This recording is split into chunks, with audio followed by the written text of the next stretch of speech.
And the defense attorney was really honing in on the legality of those recordings, exactly where they were taking place. Lisa, why do you think that they were getting so obsessed, quite frankly, with exactly where she was doing these recordings?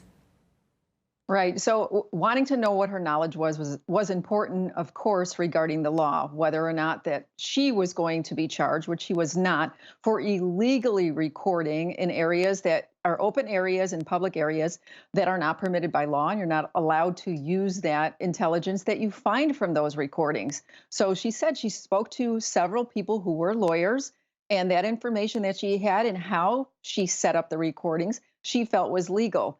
But hammering it to find out which attorney specifically, her father, who had been a lawyer and gave legal advice, and this other attorney, we keep seeing that revisited again. And the reason being, I think, is just to try to impeach her and attack her character, show the jury that she's lying or she's making something up. And she did respond to that. I want to read what she said. She said, "I was shot and dying in the hospital for 3 weeks recovering. She had no idea what the police were getting a hold of. She turned over everything." I thought that moment was really powerful when she reminded the jury exactly why we're all here. Okay, a lot to dissect here. Lisa, let's start with you. What do you think's going on with the relationship between the judge and the defense attorney? Things are getting a little exasperated, to say the least. They really are. And I started to take a tally how many times he'd been admonished just in the amount of time you and I have been on the air together.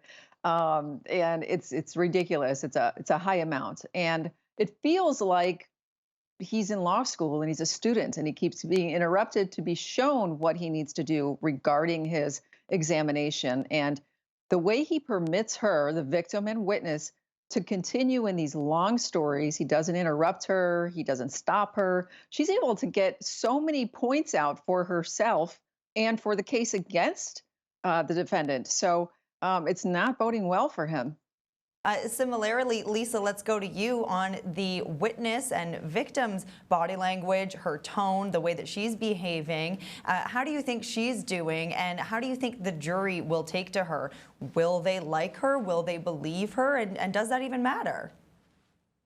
If we're basing it just on now, not what was aired earlier, I would have to say that she's coming across as extremely intelligent. She's getting clarification on all of her questions. She's getting more points in than she's being asked, which is helpful to her in her case. She's scoring points every chance she gets, and also just showing kind of the relationship between the two of them. So she's not the only one who is posting and writing comments and having analogies about killing the king and queen and the war that they're at. He was also doing the same thing. So it's kind of like the Hatfields and the McCoys. You've got two people who are going after each other using very similar methods of harassment. And she's able to show that, and they have evidence of it in all of the Facebook and Twitter and also with the recordings. I mean, it's pretty incredible that she was able to make a phone call. She described herself as 5'4", shot point blank twice directly in the chest. Lisa, are you just as amazed as I am that she was able to actually make a 911 call after that? I'm telling you, with shootings, a lot of times people just go into straight shock, and they have an inability to react at all, to not do anything, just to go into shock and roll their eyes back, and that's it by the time the ambulance and police get there. So the fact she had the wherewithal to be in survivor mode was amazing. That's fight or flight, and she decided that she was going to fight, continue on to try to save her fiance when she thought that he was going to go up the stairs and execute Robert, and still get on 911, tell the attorney to call 911. I mean, this is just an incredibly heroic, courageous feat for her, and she's incredibly lucky to be alive. Incredibly lucky to be alive. And she described earlier 3 weeks in a coma. It sounded like it was pretty touch and go there for a while, but the fact that she pulled through is really incredible.